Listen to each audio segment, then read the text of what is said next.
Alas, the war in Afghanistan has come to an end, supposedly. That's what they tell us. So this photograph over here, this is Major General Chris Donahue of the 82nd Airborne, and he is pictured here entering a C-17 cargo plane. The last U.S. soldier to leave Afghanistan, to leave Kabul International Airport. As you know, Kabul International Airport was kind of hijacked by the Americans, right? No pun intended. They hijacked this airport to do their evacuations. For some reason, they just decided to abandon Bagram Air Base 1 month before, knowing full well they have to withdraw. Bagram Air Base, which is their largest air base in Afghanistan, is much more secure. It's not perfect, but it's definitely more secure than a civilian airport, where commercial flights take off. And, it's I think, a little bit over an hour outside the city. And they just came and hijacked this airport. So anyway, they've completed their evacuation efforts. 120,000 people, I believe, have been evacuated. I think between 5,500 and 6,000 of them were U.S. citizens. Of course, it's not, as you can tell from the numbers, it's not just U.S. citizens. There are lots of other people as well. The British left a day before. They completed their evacuation on August 29th. And the Americans completed their evacuation on August 30th. 11:59 Kabul time, right? So really pushing that deadline. So you remember the original deadline was May 1st. That's what Trump agreed to with the Taliban. And then Biden comes in and is like, you know what? No, we're going to push it to September 11th. And it's like, okay, you know what? We're going to push it back to August 31st. So in any case, that's they've done that. And then the Taliban were they loved this. They were celebrating like crazy. Let me show you some videos over here of them celebrating the American withdrawal. So,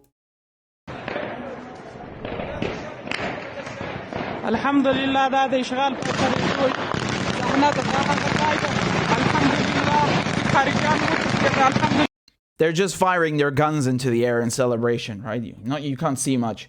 I think this is another video over here.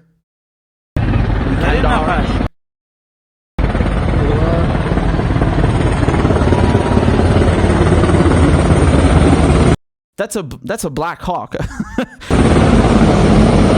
Is it not? Yeah, it certainly looks like it. Yep. And as you can see, these are Humvees, right? So, they don't make them anymore, if I recall correctly. But from what I read, I think the Taliban now control 8% of all Humvees ever made, which is something enormous. And here's Doucet, right? Lise Doucet from the BBC. Listen to what she had to say. She's in Kabul. Well, listen, listen, look at the tracer fire in the air. The guns are going off. You can see the streams of red lights. You can see behind me the tracer fire going up in the night sky. All day we had heard the American warplanes circling above the city, flying low as we thought the last American flights were taking off, providing extra cover in these last decisive hours. But it's now the 31st of August in Afghanistan, the day that President Joe Biden said the American military mission, the 20-year engagement by US-led NATO forces would formally end. And this is what you are hearing now, the eruption of celebratory gunfire by Taliban supporters in the city of Kabul. Lise, Reuters telling us, very decisive chapter. Let me just interrupt you. Reuters now reporting that the last US troops have withdrawn. So, you get the idea. They're very happy. And then, of course, there are multiple videos of the Taliban going through the aircraft hangars at Kabul International Airport, inspecting the hangars, inspecting the equipment, the helicopters, and so forth. A lot of it is sabotaged, obviously. Usually when you have an army that's retreating, especially in battle, but even now, they destroy some of their equipment. Whatever they can't take with them, they destroy it on purpose so no one can use it, right? Not everything, of course. Some of it is obviously functional, as you can see, but nevertheless. So the Taliban are over the moon, and I mean, this is very funny now when it comes to the media, of course. So I want to show you a speech by Joe Biden. Joe Biden, of course, he gave a speech. And, he he says a lot of things. So we take a look. The longest war in American history. We completed one of the biggest airlifts in history, with more than 120,000 people evacuated to safety. The extraordinary success of this mission was due to the incredible skill, bravery, and selfless courage of the United States military and our diplomats and intelligence professionals. Okay, so right off the bat, he's talking about success. I mean, 170 people died in a suicide attack. I'm not. How is that a success? You know, he's talking as if they went to Afghanistan with the goal of evacuating people. No, you invaded Afghanistan 20 years ago in the name of counterterrorism. Joe Biden voted for that, remember? Of course he did. And then Biden is saying, well, you know, the counterterrorism mission is successful. We should leave. Blinken comes and says the same thing. Look, we've been here 20 years. Our goal was to defeat these terrorists. We succeeded. Let's go. And then while they're leaving, what happens? A terrorist attack. Yeah. So the nation building was a giant failure and a scam. Right? There was no nation building going on. Whatever nation building that happened was, you know, a fraction of the money spent and the fraction of the effort spent. Meanwhile, everything is going to corrupt warlords, corrupt officials, to the military-industrial complex, private contractors. It's a fucking scam. It's a racket. Do you understand? It's a get-rich scheme. And, of course, the nation building thing failed, and the counterterrorism thing failed as well. Right? And this is, of course, if you believe they're bullshit. So when I'm saying these things, I don't believe the United States actually went to Afghanistan to nation build and to fight terrorists. Okay? I'm saying these things because even if you give them the benefit of the doubt and you swallow this propaganda, it still doesn't add up. Right? So let's continue. Knowing ISIS-K terrorists, sworn enemies of the Taliban, were lurking in the midst of those crowds. And still, the women and men of the United States military, our diplomatic corps, and intelligence professionals did their job and did it well, risking their lives, not for professional gains, but to serve others, not in a mission of war, but in a mission of mercy. Yeah, again, whitewashing the crimes, right? This is... What is he talking about? Does he think the Afghanistan war was like the last 3 weeks? This is a very nice thing to say after you've committed various war crimes with your friends, the Australians and the British, you know, and they say, look, man, you know, our soldiers, they're you know, agents of peace and humanitarians. And yes, okay, that's very good. I mean, evacuating people is a noble endeavor. I'll give you that. The problem is the war in Afghanistan was not about evacuating people, you piece of shit. The war in Afghanistan was a get-rich scheme for arms manufacturers, for private contractors, mercenaries, right? That's what it was. That's what it was. So don't come and give me this nonsense over here, right? It's so typical, right? It's so typical. There's not one goddamn person that I know of who's been, you know, held accountable for the Australian war crimes in the SAS, the British SAS, their war crimes in Helmand province in late 2010, early 2011. Those are the ones we know about, by the way, right? There are much more. I don't know anyone who's been held accountable for the American war crimes. Nothing.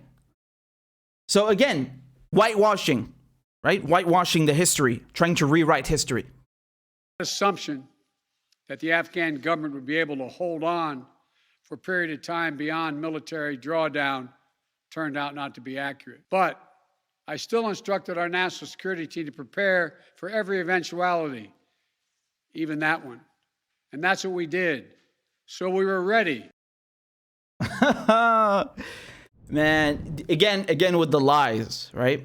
For years, Joe Biden, remember he was vice president under Obama for 8 years, right? And that he oversaw that war as he did in Iraq.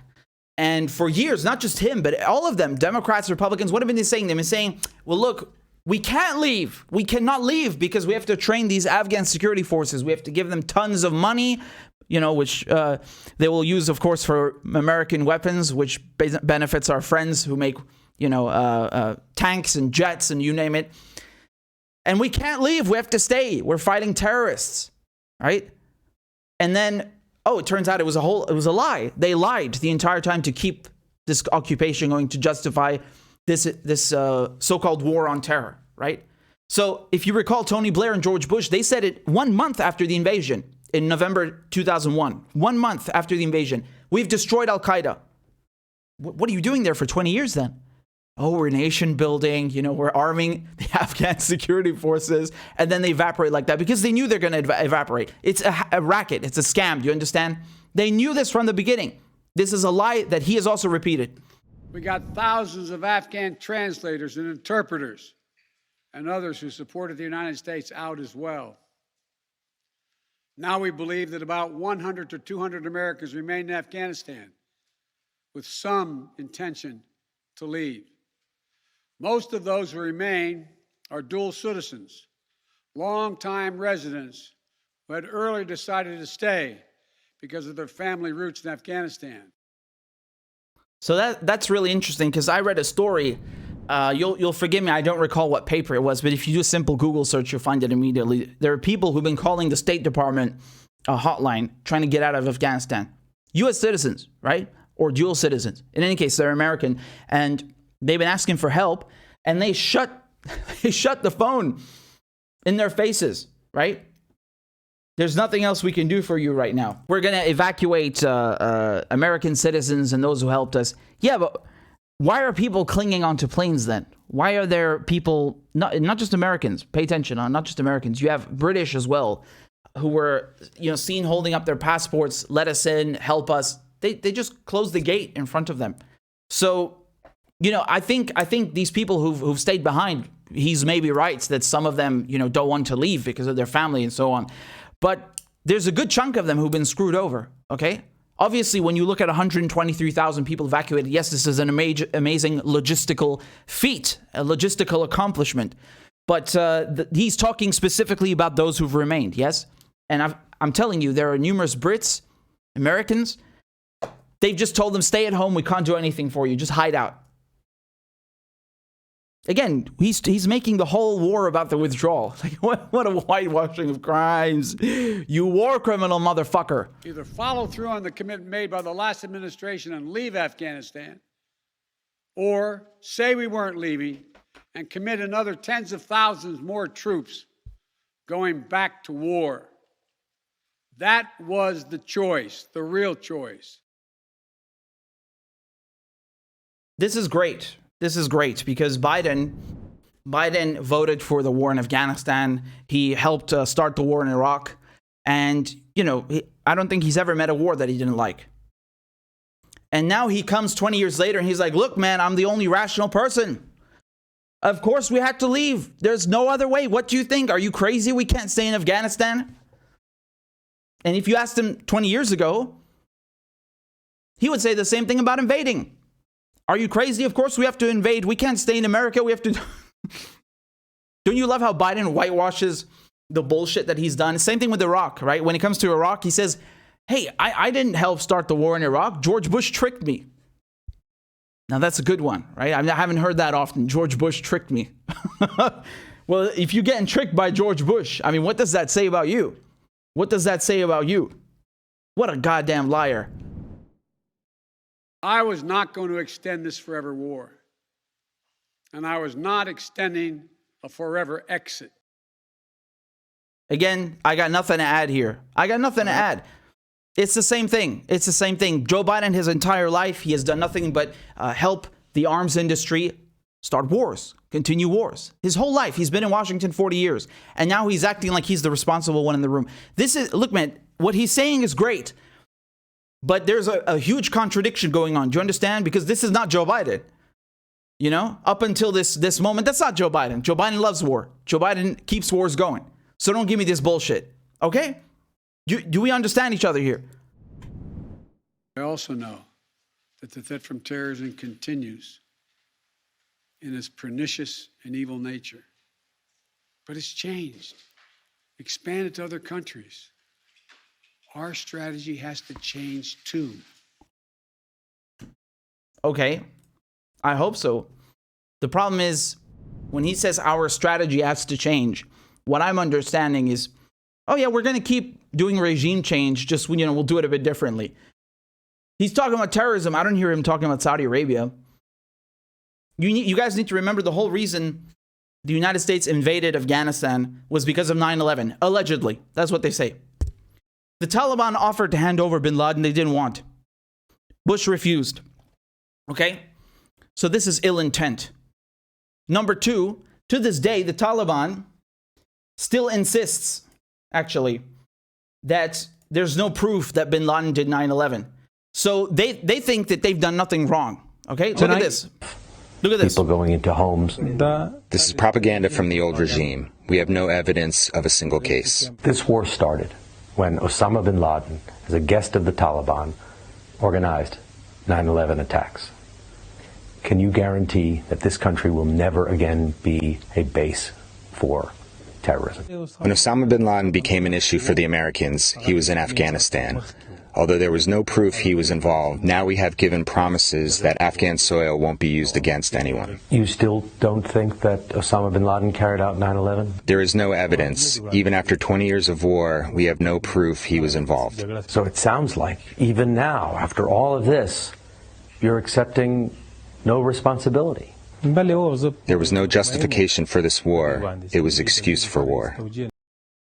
There you go. So I don't necessarily agree with that assessment that bin Laden had nothing to do with 9/11. However, bin Laden is from Saudi Arabia. Most of the hijackers are from Saudi Arabia. So you can't come here and talk about 9/11 and not talk about Saudi Arabia. This is bullshit. You cannot just blame Afghanistan, blame Iraq. These countries had nothing to do with 9/11. As he just said, this was an excuse for war. It's not real. Okay? Afghanistan has nothing to do with 9/11. Iraq has nothing to do with 9/11. Saudi Arabia, now we can talk. Okay? But these people, they're so dishonest, they try to rewrite history, and they won't dare criticize Saudi Arabia, because Saudi Arabia, they need Saudi Arabia, right? So what's interesting about this guy that I just showed you over here, Richard Engel, right? He works for NBC. He's really mad that the war is over, allegedly. And when I say allegedly, I'll get into why in a second. But he's very angry. Let me show you what he wrote over here. So this is Richard Engel again, right?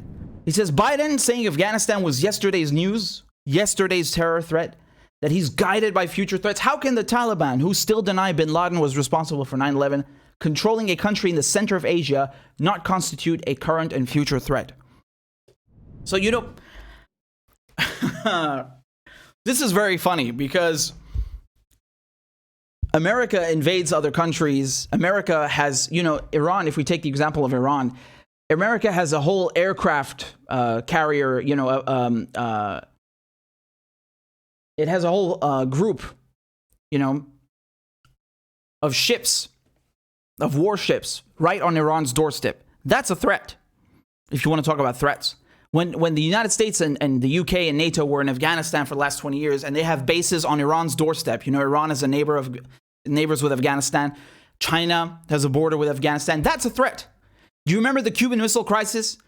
Because Cuba is 90 miles away from the coast of Florida, and the Soviets put missiles there.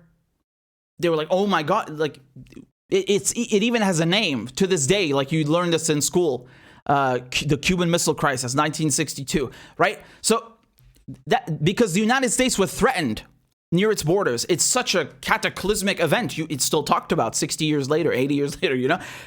But the United States does the same things to others. You know, it does flyovers with B-52 bombers, nuclear bombers, near Iran, over Iran. Oh yeah, whatever, you know. And this guy's talking about threats. This is funny. This is really funny. If you want to talk about terrorism and bin Laden, look at Saudi Arabia. But he's not going to do that because he's dishonest. And I want to show you something else that he has written in a second. But let's just play these clips. Take a look at Richard Engel again from NBC. Look at what he's saying over here. Okay? We will see if Afghanistan ever again is used as a launch pad for terrorists. But already ISIS is accommodating with the Taliban to a degree. I spoke to a Taliban commander, and he said that their approach is going to be to fight ISIS, but also to bring them into the fold, to bring them into the ranks.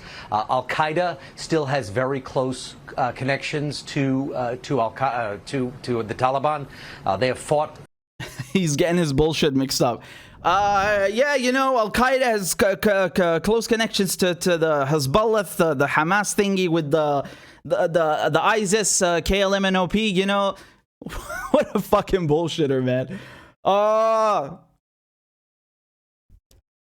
Just look at your own fucking history. Look who funded Al-Qaeda, who is still funding Al-Qaeda right now in Syria. It's not the Taliban, my friend, okay?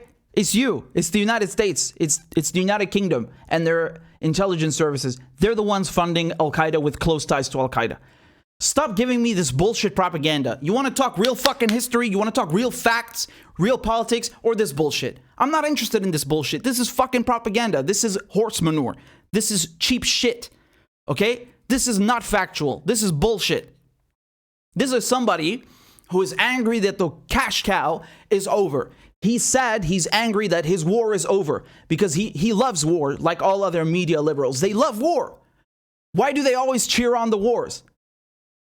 Why do they do this? In part, of course, because they're neocons. They actually believe deep down that America is a force for good. They think that, you know, the United States has the right to go and intervene in other countries and do whatever the fuck. They're American exceptionalists, right? They believe this shit. They really do.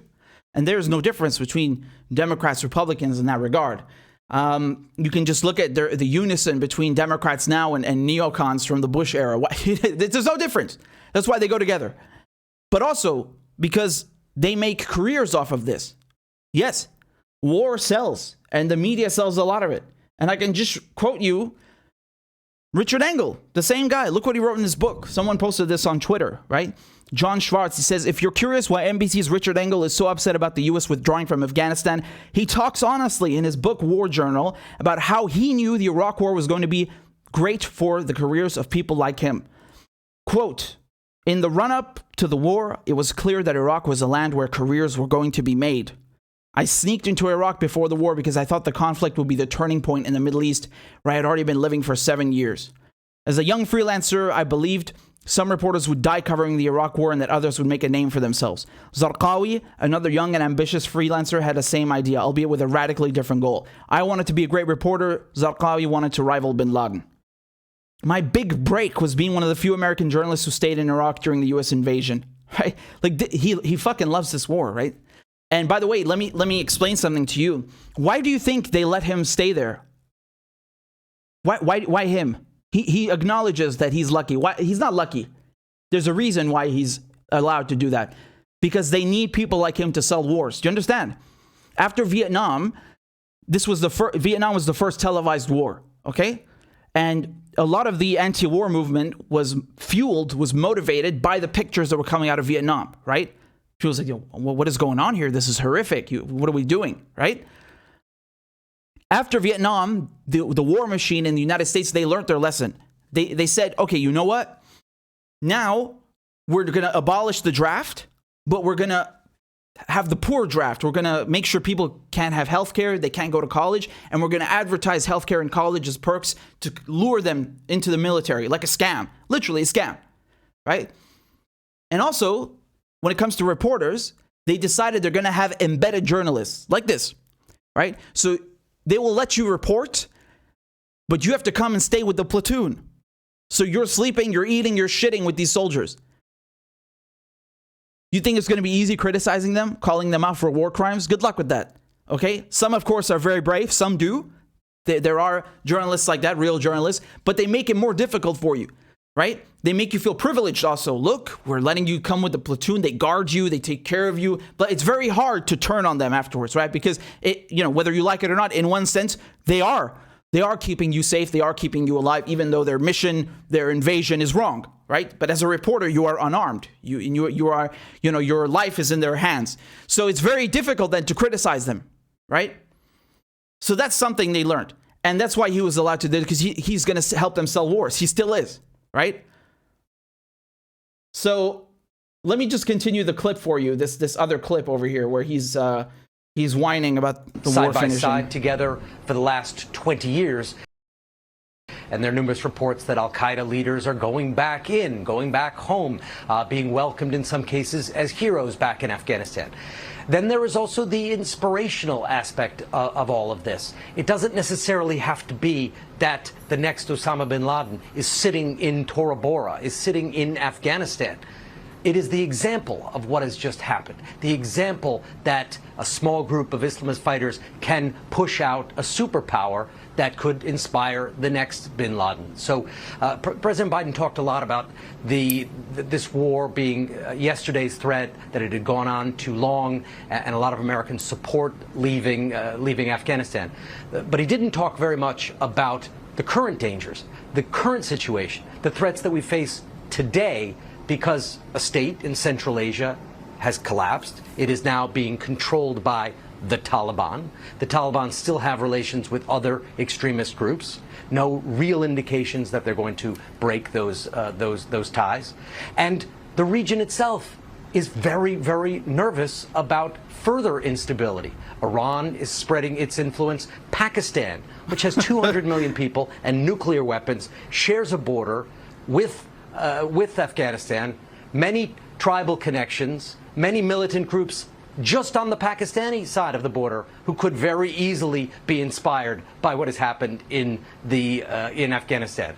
So when you talk about future threats, I think you need to recognize that what has happened right now is also extraordinarily dangerous for Afghans, for the region. So again, several points there, right? They lie so much in one sentence, in one paragraph, that it's astonishing. You have to go word by word and debunk, what they're saying. So I love this. Iran is spreading its influence. I mean, Iran is a neighbor.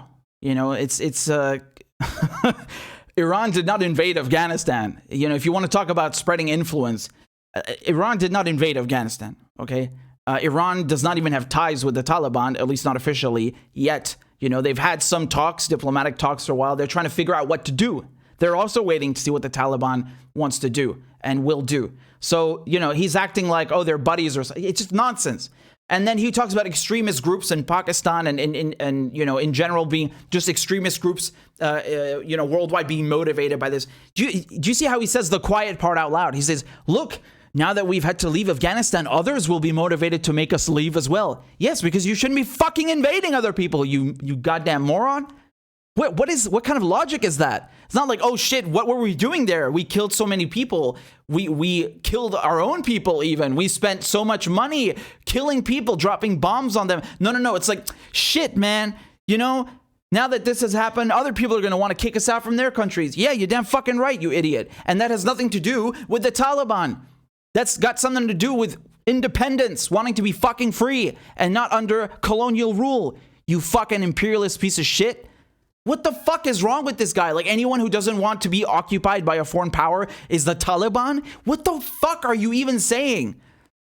What a goddamn moron, seriously. And you want to talk about Pakistan? Dude, go look up the ties between the US and the ISI, the Pakistani intelligence service, and that will tell you everything you need to know about the connection with Afghanistan. Okay? Again, no mention of Saudi Arabia, right? He says, oh, look, the Taliban have links with extremist groups. Yeah, and you have links to Saudi Arabia. Who funds those fucking groups, you dumbass? Oh, we can't say that because we need the petrodollar. We need Saudi Arabia to beef up our currency. We need Saudi Arabia to keep Iran in check. We need Saudi Arabia to, help police the region with Israel. We need Saudi Arabia to have a foothold in the region and military bases. He ain't saying that fucking to you, right? Because he can't tell you the truth. Oh, what a shitty existence, really. So, in any case, he's not the only one. Right? This is a bit mysterious to me in a way. Not entirely, but, you have some people who are kissing Biden's ass about the withdrawal, even himself. Like when he's talking in his speech, he's like, there was a great withdrawal. It's like listening to Trump. It was a great withdrawal. It was the best withdrawal. We withdrew everything. Everything will be withdrawn as we withdraw in the withdrawal. He thinks it's the best thing that ever happened, right? He forgets about the war and everything. No, it's the withdrawal. It's so great. Look how many people got out. And there's some people who agree with him in the media. A lot of them are angry, like Richard Engel. Let me show you some headlines. Just random headlines. Just pick like that. Okay? This is from Financial Review. I'll just read them to you, right? You can see where they're from at the top. The headline reads, "Shameful Afghanistan retreat has shaken my faith in America." Oh no. Afghanistan. The consequences of this shameful botched retreat will reverberate throughout the region. Sean Hannity. Somebody call Sean Hannity. Hannity on Biden's humiliating withdrawal from Afghanistan. Joe Biden betrays another U.S. ally as he leaves Afghanistan to be conquered by the Taliban. Betrayal! British Afghans accuse UK of abandoning Afghanistan. America is leaving thousands of people behind in Afghanistan. This is a moral disaster. The moral injury of abandoning Afghan allies. Biden's broken promise. President shamefully leaves Americans behind in Afghanistan. The world could see another 9/11 if it abandons Afghanistan. Peace negotiators say. Afghan allies feel abandoned by Australia and New Zealand as Kabul evacuation ends. Oh, U.S. troops should have stayed in Afghanistan. Here's a more honest headline, which kind of says the same things as the others. So, they're so fucking shameless, man. These people are psychopaths. And that's how most of them get jobs in mainstream media, right? Is because they love war. They know how to sell wars, right? War is a very dirty business. And you need people like that. Professional bullshitters is a more, fitting description, who can frame things as, oh, it's a humanitarian endeavor. Oh, it's something to do with human rights. Oh, it's something to do with, establishing democracy. Oh, it's nation building. Yeah. This is horse manure. What it's about is making money. So we're going to be real with each other, or you're going to give me this diarrhea? Because I'm not taking it. Okay? And when we talk about the war in Afghanistan ending, this is a very, I don't know, man. When George Bush said 2 months after invading Iraq, mission accomplished. Do you remember that stupid stunt? He landed a jet on an aircraft carrier and he gets out and there's like this tacky poster behind him that says mission accomplished. I swear to God, like, I looked this up, right? Because I remember all this when I was a kid, and it was May 2003. I was like, what? 2 months after you invaded, mission accomplished? What fucking mission? What are you talking about? They hadn't even found Saddam yet, right? Because that was their mission, get rid of Saddam. They hadn't even found him yet, right? Even their propaganda. They hadn't even found any nuclear weapons that they claimed existed, right? Several months after the invasion, you still had people like Judith Miller in the New York Times trying to cover that shit up. So, according to him, it was mission accomplished. And, just Joe Biden says mission accomplished, and then you saw what happened at the airport. That's 2003. Barack Obama leaves Afghanistan in 2011, right? Then he comes back in 2014 under the guise of counterterrorism, right? Allegedly counterterrorism. It's 2021. Iraq is still under occupation. Almost 20 years of occupation. And before that, it was invaded once already by the US. It had sanctions imposed on it by the UN, all right, which killed a lot of people. So Iraq has not known peace for a long time now. So when they said mission accomplished in Iraq, and we're withdrawing from Iraq, the war in Iraq is over, that was bullshit. That was bullshit. Iraq is still under occupation. ISIS, which was created because of the invasion, thanks to the United States, is still plaguing the region. Now it's even in Afghanistan, according to them, right? You created that. So don't tell me it's over. It's not over. And they are still occupying the land. Syria, look at Syria. Do you remember? Well, it's not something in the past. They're still saying it now. The United States still says, oh, we don't have boots on the ground, right? Remember Obama? He's like funding Al-Qaeda. He's funding Jabhat al-Nusra. He's funding all of these wild fucking terrorist groups. Well, not just him, of course. You have Saudi Arabia, Qatar, Turkey. Yeah, it's a long list. He's helping to fund Al-Qaeda, CIA Operation Timber Sycamore. They're bringing all these weapons from Libya, right? After they screwed Libya over, they're bringing them through a rat line with the help of MI6 with the British into Syria to give to these terrorists, these fanatics, right? Oh, we're not doing anything in Syria. We don't have any boots on the ground. And then it turns out they're fighting counterterrorism in Syria now with limited strikes. Remember, so the United States took credit for defeating ISIS, which whenever they like, ISIS is defeated, and then when they don't like, oh, ISIS has resurged. Now they're in Afghanistan. Next, they're gonna be, look, there's ISIS-R, and it's on Mars, and we have to go. How convenient, right? So they said they're doing limited strikes in Syria. They say they have no boots on the ground in Syria.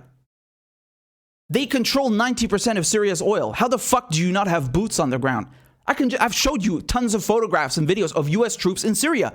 They're illegally occupying half the country, a third of the country, right? But if you ask the US, they don't have any boots on the ground. So when they tell you that they're withdrawing from Afghanistan, you believe that? I don't know. I don't know if I can believe that. I don't know if I can believe that, especially when the CIA director is saying he's not fucking leaving. In April, William Burns, he says the CIA is not withdrawing. And the CIA were the first ones in Afghanistan, right? The first Americans in Afghanistan in 2001 were CIA paramilitaries. So as far as we know, they're still there, right? Doesn't matter necessarily if they're paramilitaries or they're, analysts. The CIA is not leaving, right? The contractors. What about the contractors? What's going on with that? I'm telling you, I still don't have a clear answer on that. I still don't know what's going on. We know that, thousands of them are stranded in Dubai, all the poor mercenaries. They don't know what to do. But the Pentagon just a few months ago was renewing contracts until next year, the year after, right? Like they're planning to stay there. I don't know. So the CIA, the special forces, the mercenaries, the private contractors, we don't know what's happening with that. All we know is that the uniformed troops have left. The conventional armed forces have left, right? The people wearing insignia, okay? And of course, special forces are also uniformed troops, but we don't know what's happening with them. Although I want to show you something interesting. This was reported in the Mirror. So it says, exclusive. SAS fighters volunteered to stay in Afghanistan to avenge deaths of 13 U.S. troops. So SAS is Special Air Service, right? So in World War II, the British, they created the world's first Special Forces Regiment, the Special Air Service. And you also have the Special Boat Service, and you will also have Australian and Kiwi equivalents of them. In Australia and New Zealand, they also have their own SAS and SBS. And so they're saying here, sources say up to 40 members of the Who Dares Wins Regiment, that's their slogan, it's the SAS. 40 members of the SAS have asked to remain in the war-torn nation. The SAS party is likely to establish a base in the lawless Afghan-Pakistan border area. So this is what I was telling you about before. This is where I was when I was a child. I have like a tiny, tiny glimpse, like one tiny memory of that. Khyber Pass, this is between Afghanistan and Pakistan. It is really a lawless place. It's completely lawless. And when you go there, the government does not control that area.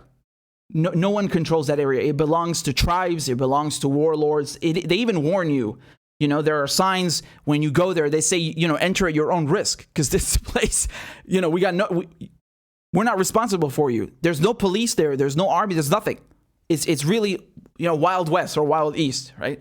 So you can do anything there. I'm just giving you some background info on the area, right? So they're saying a diehard team of SAS fighters have volunteered to stay behind, and they say that they want to fight Daesh or ISIS-K, right? And they're saying the dramatic move came as the last UK civilian evacuation flight left the airport on Saturday with 150 British citizens still in the city. And tonight, Britain's evacuation task force of around 1,000 troops pulled out, with some members of 16 Air Assault Brigade already back in the UK. And down here, they're saying the SAS party is likely to establish a base in the lawless Afghan-Pakistan border area to conduct undercover strikes against the ultraviolet ISIS-K jihadists, right? And they're saying their base will also be used by the Royal Navy's SBS Special Forces. Like I told you, that's a special boat service. The U.S. Army's Delta Force and the U.S. Navy SEALs. The troops will be supported by drones and U.S. and possibly British strike planes. Although the force will need the approval of the Taliban to operate in Afghanistan, defense sources say this is likely to be given. So when they tell you the war in Afghanistan is over and there are no more combat operations, what is that? What have I been telling you for the whole time, for months? I told you, even if they supposedly leave, this is not stopping. The war on terror is still in place. The authorization for the use of military force, which started the war in Afghanistan, is still in place. No one is repealing that. They've used that to bomb 19 countries. The war on terror, the war of terror, as I call it, is not over. Make no mistake, Iraq is under occupation, Syria is under occupation, they're still bombing Yemen, they're still bombing a slew of other countries, Somalia, they just go in wherever, whenever they like, right? They think they own the world. And Afghanistan, this is not going to change. So you're already seeing from the CIA director who's saying in April the CIA is staying, then he holds a secret meeting with the Taliban. The head of MI6 just had another meeting with the Taliban as well. And now they're reporting that the SS will stay behind. What does that mean? What does that mean?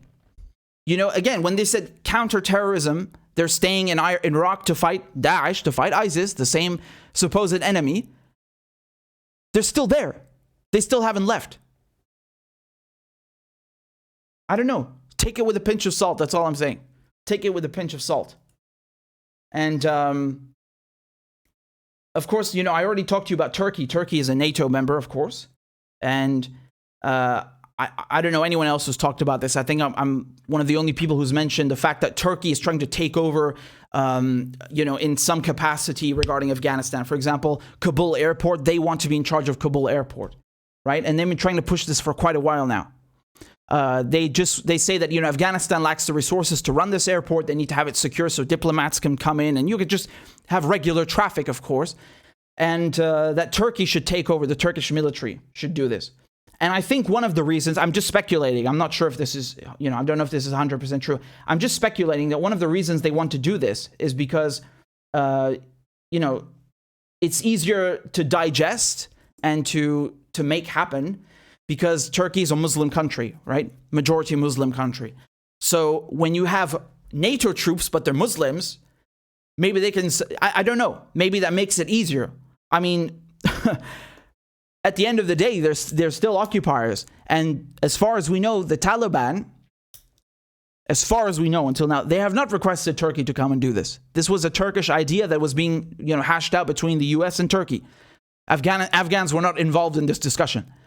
But I've read reports now in the last day or two saying that the Taliban have actually asked the Turkish military for assistance, not to come and take over the airport completely, but just for assistance. We'll see, right? But just going back to my main point, when they say the war in Afghanistan is over, we don't know that, honestly. You know, they said the same shit about Iraq. Look at Iraq now. Don't believe this. Don't fall for this, right? There are fucking clowns jubilating about this. Oh, yes, it's so good, the war. Now, how do you know that? Are you not reading the other news? Are you not seeing what's happening? Have you not learned anything from the other situations that are still ongoing?